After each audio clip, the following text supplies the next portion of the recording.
चाहिए हमको क्या चाहिए हमको क्या चाहिए हमने PMAY के तहत भी पहले हमारा सर्वे हुआ था। 100 आदमी है जो जिनका सर्वे लिस्ट में नाम नहीं आया है। 304 की सर्वे लिस्ट, एक लिस्ट जब पहले आई वो हमारे पास मौजूद है, उसमें इनके नाम थे।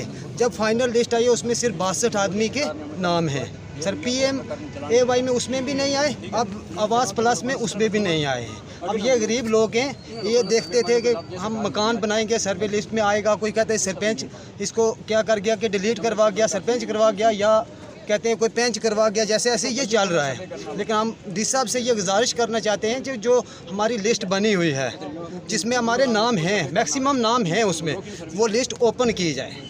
हमने PMAY के तहत भी पहले हमारा सर्वे हुआ था। उस सर्वे में किसी का इन सब ये अभी कम आए हैं, पूरे आए नहीं हैं। कम से कम 200 आदमी है जो जिनका सर्वे लिस्ट में नाम नहीं आया है। 304 की सर्वे लिस्ट, एक लिस्ट जब पहले आई वो हमारे पास मौजूद है, उसमें इनके नाम थे।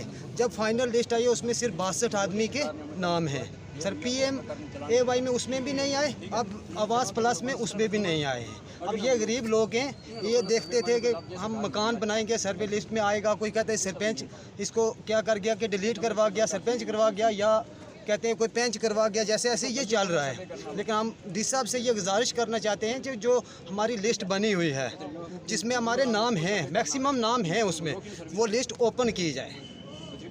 सर ये बस यही मुद्दा यही है कि आवास प्लस में हमारा नाम नहीं आया। कम से कम इस लिस्ट में ये 200 आदमी है जो कच्चे मकान है। उस मौके पर मुलाजिम जाए, मौके पर भी देख सकते हैं कि क्या ये कच्चे मकान वाले हैं कि पक्के मकान है। 304 की लिस्ट है जो उसमें सिर्फ 62 के नाम ओपन किए हैं, बाकी नाम कहाँ गए कहाँ नहीं गए हमें कोई पता। आप क्या मानते हैं किसकी गलती है इसमें? सर इसमें तो टेक्निकल कोई प्रॉब्लम हो सकती है, या हमें तो यही चाहते हैं, हमारे BDO साहब उनको भी पता होगा कहाँ से ये डिलीट कहाँ से हुए हैं। सर या डी साहब को पता हो, जो भी इस टेक्निकल में जो भी इसको फॉल करता है उसी को पता होगा। सर हम यही सिर्फ हम इन लोगों को इसलिए साथ लेके आए ताकि हमारे नाम आने चाहिए, हमारी ये गुजारिश है हम लोग।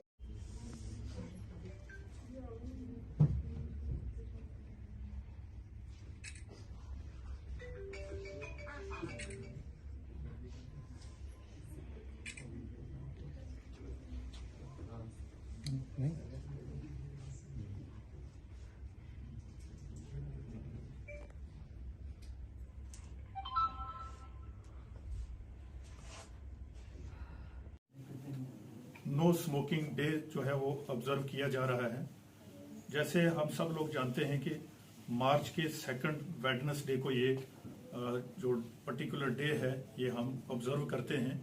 इसी उपलक्ष्य में आज हमारे associated hospital medical college Rajouri के अंदर एक कार्यक्रम का आयोजन किया गया, जिसके अंदर अवेयरनेस जो इम्पार्ट की गई रिगार्डिंग स्मोकिंग जो हार्म्स होते हैं उसके लिए, और इसके साथ साथ एक प्लेज जो है सेरेमनी का भी जो है वो आयोजन किया गया, जिसमें बड़ी संख्या में लोगों ने भाग लिया। तो मैं आपको बताता चलूं कि जैसे आप सब लोग जानते हैं कि स्मोकिंग जो है वो हानिकारक है हमारी सेहत के लिए। तो ये पर्टिकुलर डे जो आज के दिन जो हम नो स्मोकिंग डे के रूप में सेलिब्रेट करते हैं, इसके पीछे ऑब्जेक्टिव ये रहता है कि हम कम्युनिटी को, सोसाइटी को अवेयर करें, अवचित करवाएं कि स्मोकिंग जो है उसके क्या क्या नुकसान हैं। और अगर हम बात करें सोशली तो इसकी एक स्टिग्मा है। हम देखते हैं कि अगर एक स्मोकिंग करने वाला हमारे पास बैठता है, जो स्मोकिंग नहीं करता उसके साथ बैठता है, तो हम उससे नफरत करते हैं, हम उससे हेट करते हैं। तो दूसरा जो है वो इकोनॉमिक लॉस होता है। जो भी किसी प्रकार का जो है वो नशा करता है, स्मोकिंग करता है या तंबाकू का सेवन करता है। और सबसे बड़ी बात यह है कि ये हेल्थ के लिए हानिकारक है। जैसे आप जानते हैं कि स्मोकिंग या तंबाकू जो है वो कैंसर जैसी बीमारी जो है वो शरीर में पैदा करता है।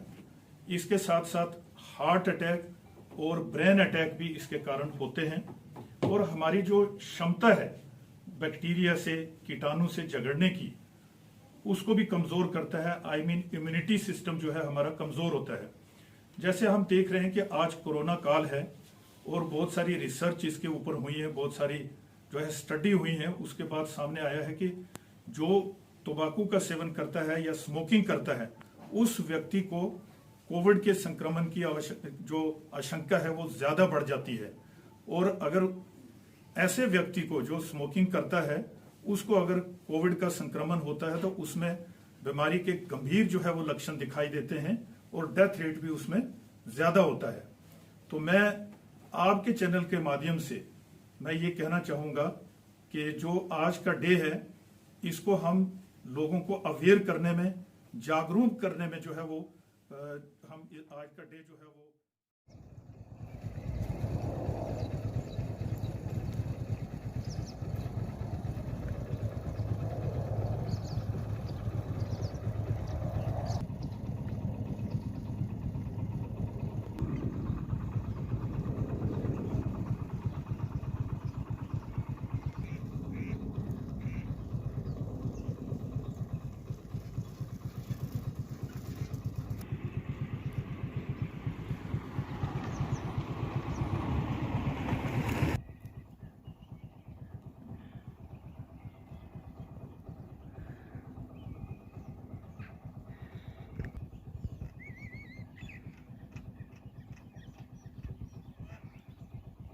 बिस्मिल्लाहिर्रहमानिर्रहीम। बह सरपंच हल्का चंदर गेरा अस रोड सभापोरा पे हजन गसान सर यह आमदो रफ्त अमुक जबरदस्त बच्चे तौर स्कूल गसान आमदो रफ्त सोमो अप गाड़ आज सेंट्रल रोडस मन सभापोर तमाम गंदगी और अत तकरीबन 7 हून समेमत गंड हून यम मे ही नफरस मारान अत जबरदस्त खौफ और खसन वसनस मज जबरदस्त खतरात लड़की और ग स्कूल बच्चे ग तमाम लड़का लड़की स्कूल और खसान कंटिन्यू गो ओतर मसला बच्चे स्कूल ग कोर 5 तमो पे सोरे एडमिट सर तम वो बेडस पे रेस्टस में तमो दुत मैट्रिक तमो PUC एग्जाम तमो हेक दित पे कहें तम एक्सीडेंट गसान बस तुद वसादत वात बे वन तो सभापोर मौलवी सोब जामिया तमिस तह वन बे तुद वसादत अगर अत मज का हल गए तुद सर शुक्र गुजार।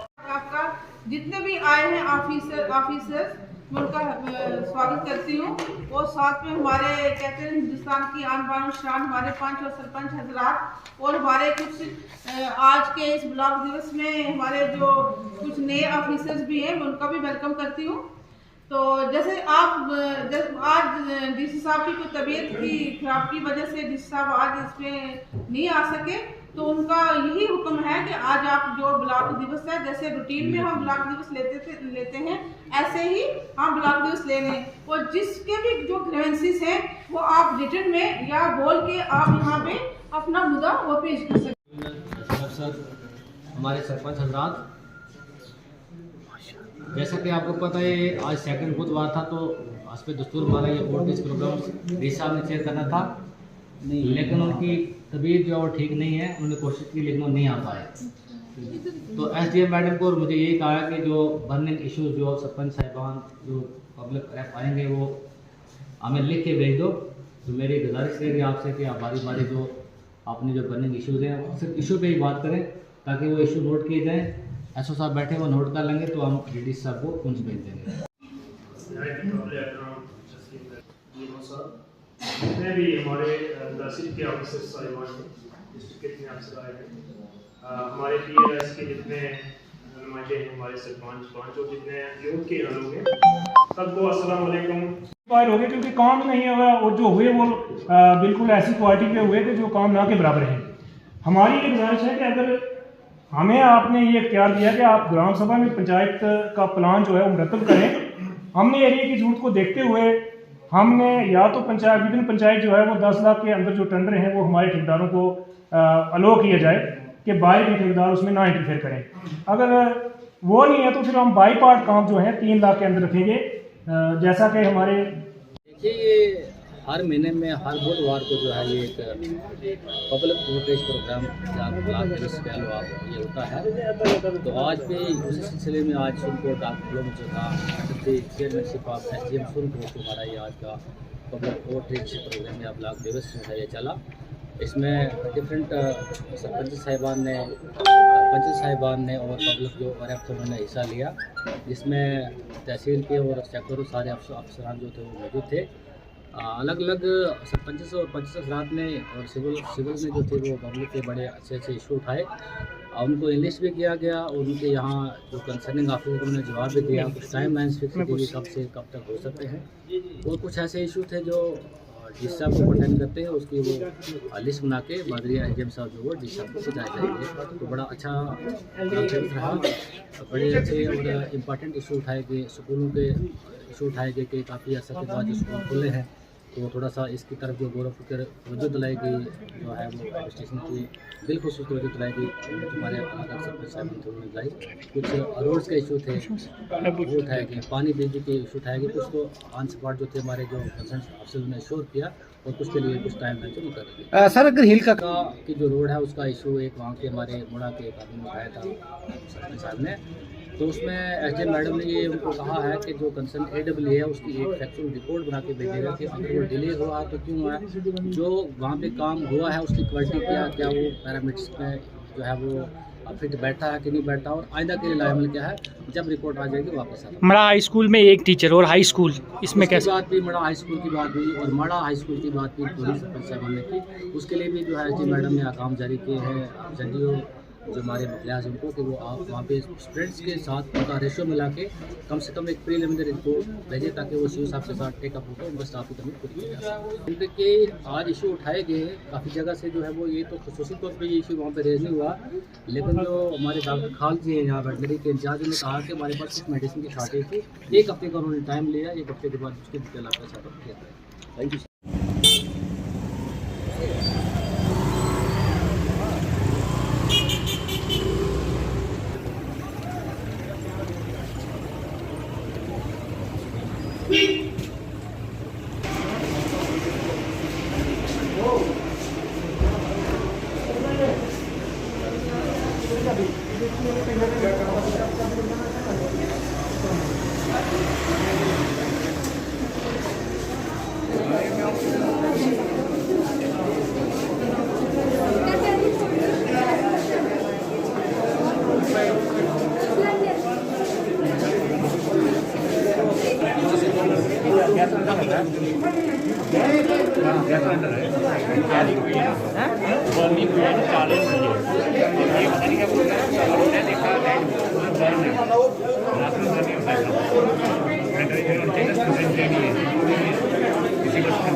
यहाँ मृत्यु हो गई है।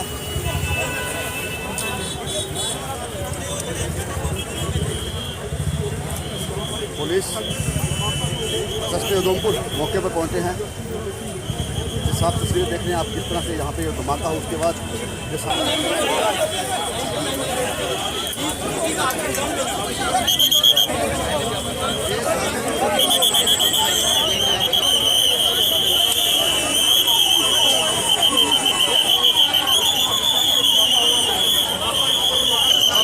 क्या हुआ हो, कैसे हुआ है, इस पर पूरी जानकारी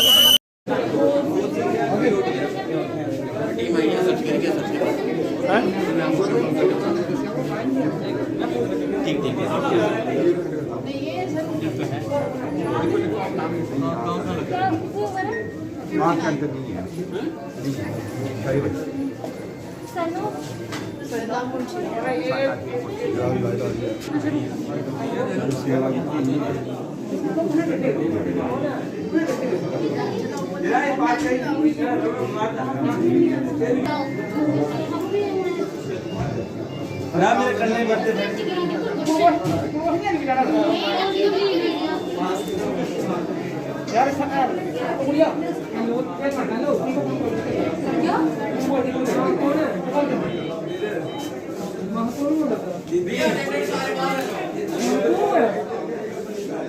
छोटू मुगोत्रा उधमपुर से।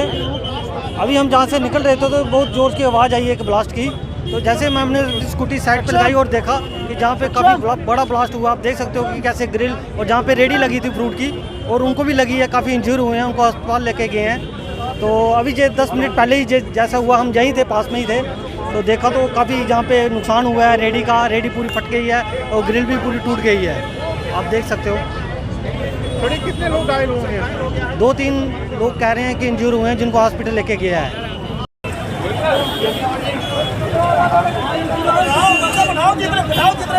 धमाका यहाँ पर हुआ, हकीकत धमाका।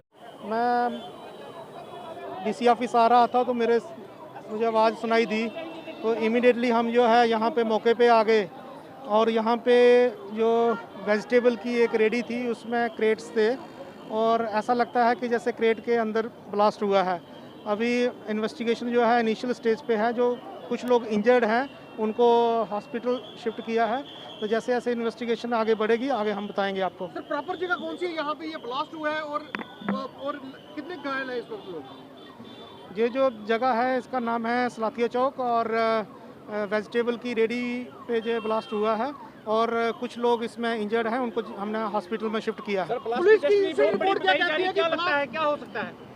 अभी इन्वेस्टिगेशन जो है इनिशियल स्टेज पे है। अभी हम कुछ प्रेडिक्ट नहीं कर सकते कि कौन सा डिवाइस था, क्या था ये, बट ये है सर्टनली मैं मौके पे पहुंचा हूं। सबसे पहले हम लोग ही पहुंचे हैं मौके पे, क्योंकि जब मैं डीसी ऑफिस जा रहा था तो ब्लास्ट की आवाज़ सुनाई थी। हम सीधा यहाँ पे ही आ गए, तो विद इन 1 मिनट के अंदर हम यहाँ पे पहुँच गए।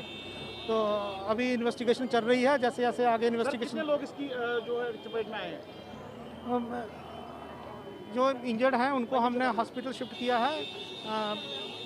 अभी तक का जो है कि 1 से 2 लोग इंजर्ड हैं। सर पुलिस की किस प्रकार से कार्रवाई रही, जैसे ये सुना है? रेवेन्यू डिपार्टमेंट के अंदर खुलेआम गुंडागर्दी,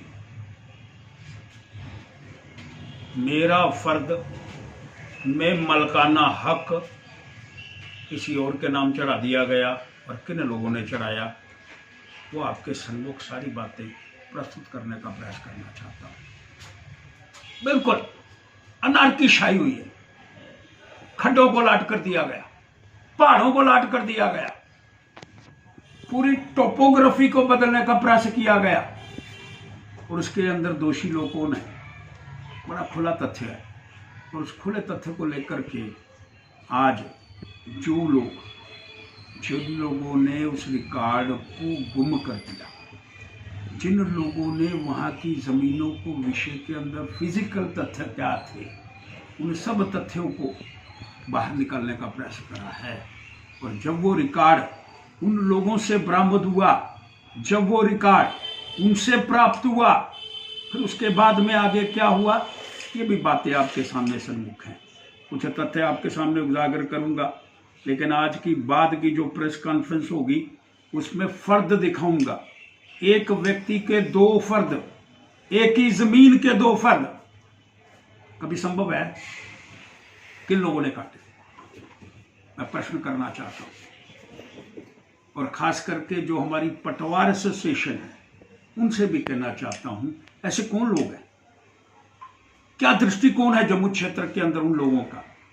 आप लोग जब उनका इंटरव्यू चला रहे थे तो मैं समझता हूं कोई एक भी व्यक्ति जो उनके समर्थन के अंदर उतरने का प्रयास नहीं कर पा रहा था। बिल्कुल तथ्य नरादत। अगर मैंने फर्द कटाना है 50,000 रुपया ले आओ, मैंने फर्द कटाना है 30,000 रुपया ले आओ। खुलेआम गुंडागर्दी, ऊपर कोई देखने का प्रयास नहीं कर रहा, नीचे कोई देखता नहीं है।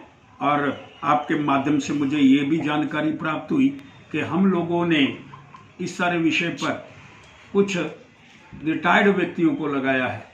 अरे भैया, जब नक्शा बनाते हैं उस रिटायर्ड व्यक्ति को पैसे वो देता है जो फर्द कटवाने जाता है। मैं व्यक्ति विशेष को लेकर के चर्चा नहीं कर रहा हूं, किसी समाज को लेकर के चर्चा नहीं कर रहा हूं।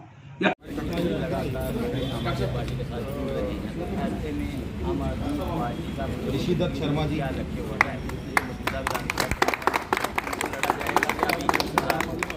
मैं आपके कैमरामैन से कहूँगा कि वो कैमरा पैन करें तो वो समझ में आ जाएगा कि पंजाब के एग्जिट पोल अभी जैसे आपने कहा कि अभी परिणाम जो है आधिकारिक तौर पर घोषित होना बाकी है, तो उसका असर जो है और आगे मैं बात करूँ ताड़ियों की आवाज़ नहीं आ रही जनाब। आप एक बार कैमरा थोड़ा सा घुमाएं, थोड़ा सा अगर हम बात करें तो इस तरफ भी हम आपको दिखा देते हैं किस प्रकार से लगातार यहाँ आम आदमी पार्टी की अभी ताड़ियों की आवाज़ कम नहीं होनी चाहिए। आम आदमी पार्टी जिंदाबाद, आम आदमी पार्टी जिंदाबाद, वंदे मातरम, वंदे मातरम। दीपक सिंह जी, दीपक सिंह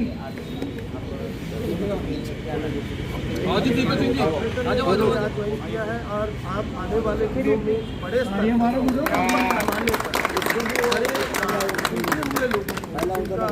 आम आदमी पार्टी जिंदाबाद, आम आदमी पार्टी जिंदाबाद, भारत माता की जय, भारत माता। पंजाब की भी बात उसी तरीके से अपनी प्रबल दावेदारी एक बड़े सशक्त और स्वस्थ ढंग से जो है वो जनमानस के साथ देखो जी सामने जी अदरक ताड़ियों की आवाज़ कम नहीं होनी चाहिए।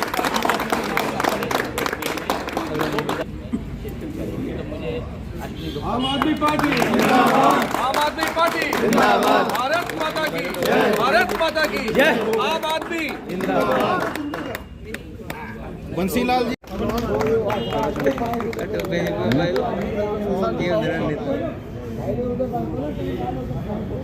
कुमार जी यहाँ आम आदमी पार्टी जिंदाबाद, आम आदमी पार्टी जिंदाबाद, भारत। मिश्रा जी क्या आप समझते हैं कि सिन्हा जी क्या आप समझते हैं कि पंजाब का रुझान आने के बाद जम्मू कश्मीर में ये ज्वाइनिंग देखने को मिल रही है?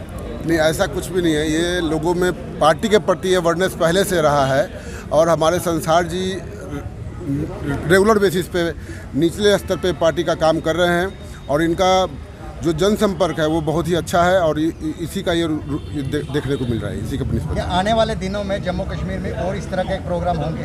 हाँ, ये पंजाब का जीत के लिए सबसे पहले तो हम सभी को बधाई देना चाहेंगे, अपने पूरे पार्टी संगठन को।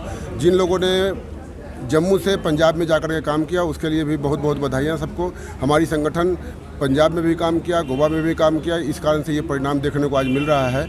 और आने वाले दिनों में जो पंजाब का जीत है ये एक बहुत बड़ा लकीर खींचेगा जम्मू की राजनीति का और बड़े से बड़े नेतागण, बड़े से बड़े कार्यकर्तागण, उनका रुझान हमारी पार्टी की तरफ होगा। सर, गोवा में आम आदमी पार्टी को किंग मेकर माना जा रहा था, लेकिन क्या आपको लगता है कि कहीं ना कहीं थोड़ी सी चूक हुई है जिसकी वजह से किंग मेकर से नीचे हो गए हैं? नहीं, ऐसा कुछ भी नहीं है। अभी तो मात्र रुझान है। आने वाले दिनों में जब अभी कल रिजल्ट आएगा तो आपको उसका परिणाम देखने के बाद आप भी वही बोलेंगे।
सबसे पहले तो मैं मीडिया का धन्यवाद करता हूं, क्योंकि जब जब भी हमें ज़रूरत पड़ी मीडिया की तो सभी मीडिया कर्मचारियों ने हमारा बिल्कुल साथ दिया है। तो आज 9 तारीख जो कि हमने प्रोटेस्ट रखा हुआ था, आज हमारा पहला दिन है प्रोटेस्ट का। तो मैं मीडिया के माध्यम से ये कहना चाहता हूँ, जैसे कि रीऑर्गेनाइजेशन काफ़ी पुरानी डिमांड है हमारी और 600 आदमी जो कैजुअल 7 साल कवर कर चुके हैं उनको परमानेंट करने की, साथ ही साथ 600 आदमी जो कि कैजुअल फॉर्म फिल हो चुके हैं, हम चाहते हैं कि जल्द से जल्द वो 600 आदमी की लिस्ट लगी। साथ ही साथ यूटी की सैलरी, जो कि यूटी आज 3 साल होने पर आ चुके हैं कि यूटी JNK को यूटी बनाया हुआ है, लेकिन अभी तक किसी भी डिपार्टमेंट में जो है वो यूटी की सैलरी लागू नहीं की। हम चाहते हैं कि जल्द से जल्द हमारी यूटी की सैलरी दी जाए। तो मैं मीडिया के माध्यम से ये कहना चाहता हूँ कि आज हमारा पहला प्रोटेस्ट है, उसके बाद में हमारा 11 तारीख को प्रोटेस्ट होगा, फिर 14 को, तो 15 को जो है म्युनिसिपल कॉरपोरेशन का एक जो मुलाजम है सड़कों पर उतरेगा अगर हमारे डिमांडें पूरी नहीं की जाती। तो मैं अपने शहर निवासियों से भी ये कहना चाहता हूँ कि जल्द से जल्द वो भी गवर्नमेंट से बात करें, हमारे ऑफिसरों से बात करें, ताकि म्युनिसिपल कॉरपोरेशन के मसले मिसाल जो हैं जल्द से जल्द हल हो जाएं। तो मैं मीडिया के माध्यम से ये बताना चाहता हूँ, ये आज वो लोग हैं जो सुबह जागने से पहले पूरे शहर को साफ सुथरा करते हैं। तो ये लोग कभी ये नहीं कहेंगे कि हमारा जो जम्मू स्मार्ट सिटी बनने जा रहा है वो गंदगी में जाए या शहर में किसी प्रकार से भी बीमारी फैले। अगर हमारी डिमांडें पूरी नहीं होती हैं तो उसकी जिम्मेवार जो होंगी गवर्नमेंट होंगी, लेफ्टिनेंट गवर्नर साहब होंगे, तो हमारे ऑफिसर होंगे। आप लोग मुझे आगे बढ़ाने के बजाय पीछे खींच रहे हैं। हम ये मानते हैं कि पतंग उल्टी हवाओं में हमेशा और ऊपर ले जाने के लिए चलती है। देखिए, आज ये जो नटरंग थिएटर शो जो है उधमपुर डिस्ट्रिक्ट में आज ऑर्गेनाइज करवाया जा रहा है। ये शो जो है बाकी ज़िलों में भी चल रहा है, कल ये रियासी डिस्ट्रिक्ट में भी हुआ। तो जम्मू कश्मीर पुलिस द्वारा एक सिविक एक्शन प्रोग्राम के तहत जो हर ज़िले में जो करवाया जा रहा है, इसके पीछे जो पर्पज़ यही है कि जो यंगस्टर्स हैं हमारे, उनमें एक अवेयरनेस क्रिएट की जाए, खासकर जो स्कूल में पढ़ने वाले बच्चे, जो कॉलेज में पढ़ने वाले बच्चे, उनमें अवेयरनेस जो है क्रिएट की जाए कि ड्रग अब्यूज़ जो है वो कितनी मतलब ज़्यादा तेज़ी से जो है वो यंगस्टर में बढ़ रहा है, इसके पीछे कारण क्या हैं और इसकी प्रिवेंशंस क्या क्या हैं। तो ये एक कोशिश जो है जम्मू कश्मीर पुलिस द्वारा जो है आज यहाँ पर की गई है। और मैं बता दूं कि हर साल की तरह जो है सिविक एक्शन प्रोग्राम में यहाँ पर हम डिफरेंट एक्टिविटीज़ जो है ऑर्गेनाइज़ करते हैं। और हमारा जो पर्पज़ यही होता है ऑर्गेनाइज़ करने का, खासकर हम स्पोर्ट्स एक्टिविटीज़ को ज़्यादा जो है हम सपोर्ट करते हैं, क्योंकि यही पर्पज़ होता है कि जो हमारा यंगस्टर्स है उसकी जो है एक एनर्जी हम पॉजिटिव वे में चैनलाइज कर सकें। और जहाँ तक ड्रग अब्यूज़ की बात है, आज ये दीमक की तरह जो है ये पूरी सोसाइटी को, खासकर जो हमारे यूथ हैं उनमें ये काफ़ी ज़्यादा तेज़ी से जो है पेनिट्रेट कर रही है। और अगर हम देखें जो हमारे लिए चैलेंजेस हैं इस वक्त, मैनीफोल्ड चैलेंजेस हैं हमारे लिए। अगर हम कंपेयर करें, आज ये टेररिज्म से भी ज़्यादा जो है हमारे लिए सबसे बड़ा चैलेंज है। तो इसमें हम सबका इसमें कंट्रीब्यूशन है। हम एज ए पुलिस ऑफिसर जो है ये हमारा लीगल ड्यूटी भी बनता है, लेकिन ये हमारा एक सोशल ऑब्लिगेशन भी बनता है कि बजाय हम लीगल एक्शन के अलावा जो है, जो खासकर जो यंगस्टर्स हैं जो विक्टिम्स बन चुके हैं, और बड़ी बार ऐसा होता भी है कि ये चीज़ें हमें जो रिपोर्ट हुई हैं, कई चीज़ें हमें रिपोर्ट होती भी नहीं हैं, क्योंकि पेरेंट्स कई बार जो है वो ये चीज़ें रिपोर्ट करते भी नहीं हैं, क्योंकि वो चीज़ से डरते हैं कि सोशल स्टिग्मा ना लग जाए। तो ये इसका एक मल्टीफोल्ड पर्पज़ है। और ये जो आज हमने ये प्रोग्राम ऑर्गेनाइज़ किया है, तो मैं इसमें जो है जो भी यहाँ पर आए हैं, जो ऑर्गेनाइजर्स हैं जिन्होंने आज यहाँ पर ये शो किया, मैं उन सबका शुक्रिया अदा करता हूँ। आगे भी हम जो है इसी तरह के प्रोग्राम जो है ऑर्गेनाइज करेंगे। Doctor Yogeshwar Gupta ji, counsellor ma'am, बुनियादी मकसद आवाम की जान और माल की हिफाजत है। जब जान की हिफाजत की बात करें तो मैं समझता हूँ आज अगर कोई सबसे बड़ा चैलेंज हमें फेस है तो वो ड्रग एडिक्शन का है। इसका हल आल्दो एनफोर्समेंट जो है वो तो है ही है, उसके चलते हुए अगर मैं बताऊँ, हमने पिछले साल सिर्फ डिस्ट्रिक्ट उधमपुर में 97 FIR रजिस्टर किए हैं, और जिसमें करीब 150 जो लोग हैं जो मुजरिम हैं उनको अरेस्ट किया गया है। और अगर क्वांटिटी की बात करें तो ह्यूज क्वांटिटी ऑफ नारकोटिक्स जो है वो यहाँ पे रिकवर किया है। इस साल भी अभी मार्च का ये 9th डे है, तो अभी तक 15 FIR लग चुके हैं यहाँ पे।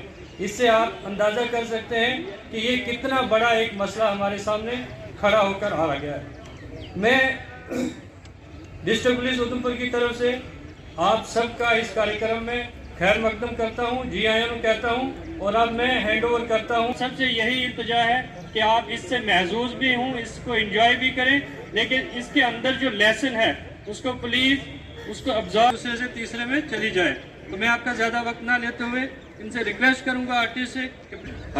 ये जो नाटक हम आपके सामने पेश कर रहे हैं, पद के बीच और नाटक के बीच न रहते हुए मैं शुरू करने की इजाज़त चाहता हूँ। तो रेडी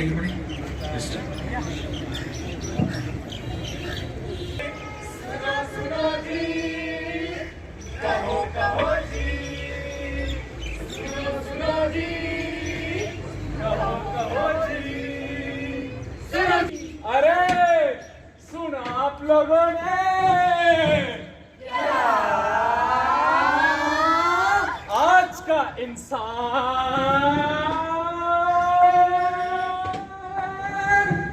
आसमान पर पहुंच गया है।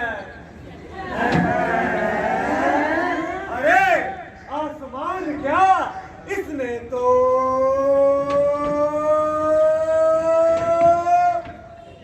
धरती के नीचे भी अपना आना जाना बना लिया है।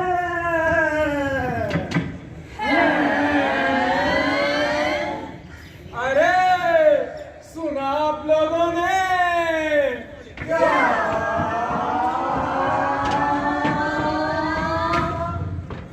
आज के इंसान ने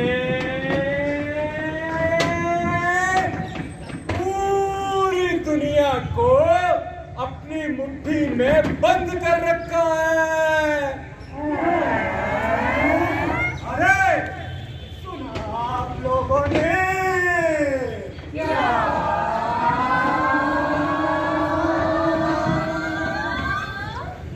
आज का इंसान बहुत प्यार है, सर्वशक्ति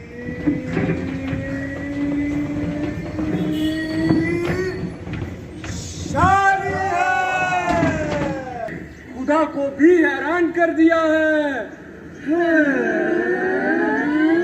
ऊपर वाला इसे ओढ़ा है। अगर उसकी बात की जाए तो हम भी आपके खेल के साथ जुड़े और सारे देखने वाले भी। तो आप ही बताइए हम किसकी बात करें? बात तो किसी की भी हो सकती है, यहाँ के हालात की, यहाँ की जिंदगी की। आप किसी की भी बात कर सकते हैं, बच्चों की, बड़ों की, बूढ़ों की, मगर मेरे ख्याल में बात उनकी होनी चाहिए जो यहाँ अक्सरियत में है। किसकी अक्सरियत है यहाँ पर? नौजवानों की 65% आबादी से भी ज्यादा हिस्सा जहाँ नौजवानों का है। अगर उनकी बात हो तो बात बने। बात तो भाई साहब ठीक कह रहे हैं, बात तो वहीं की होनी चाहिए जहां हम दिखा रहे हैं। तो देर किस बात की, हो जाओ शुरू। आओ चले हम चल कर देखें आगे क्या है इस जगह का हाल, इस जगह का हाल। कब हो सुबह तड़के घर से निकलते हो और शाम अंधेरे घर पर लौटते हो, कभी घर पर बैठो तो खबर लगे। मैं घर बैठ गया तो सब बैठ जाएगा। मैं दिन रात एक करके जो कमाता हूँ वो आप लोग 10 दिन में कट जाते हैं। यह तो मेरी किस्मत खराब है, मगर मेरी छोड़ो, इनकी बताओ ये दिन रात क्यों सोते रहते हैं?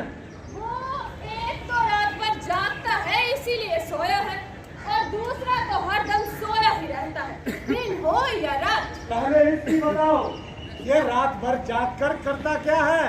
बड़ी मेहनत करता है, रात भर कंबल में घुसकर मोबाइल पर चाटता रहता है। चाटता रहता है? शहद है क्या? चाटता नहीं, चैटिंग करता रहता है। चैटिंग? वो क्या होती है? Internet, Facebook.